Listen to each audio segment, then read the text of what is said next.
পৃথিবীর কোন কোন দেশে কুরবানি ঈদে মুসলমানদের পশু কুরবানি করা নিষিদ্ধ?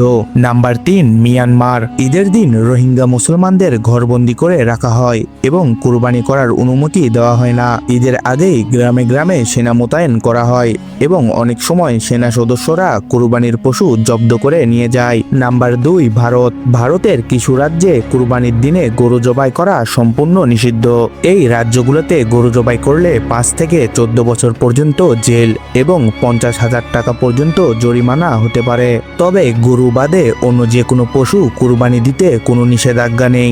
Number 1, Europe. ইউরোপের দেশগুলোতে পশু কল্যাণ আইন অত্যন্ত শক্তিশালী। পশুদের যন্ত্রণাহীন ও দ্রুত মৃত্যু নিশ্চিত করার জন্য অজ্ঞান করে ফেলা বাধ্যতামূলক। কিন্তু ইসলামী শরিয়া অনুযায়ী কুরবানির পশু জবাইয়ের আগে প্রাণীকে অজ্ঞান করা যাবে না, যার কারণে এই দেশগুলোতে হালালভাবে পশু কুরবানি করতে দেওয়া হয় না। আল্লাহ তাআলা আমাদের সকলের কুরবানিকে কবুল করুক।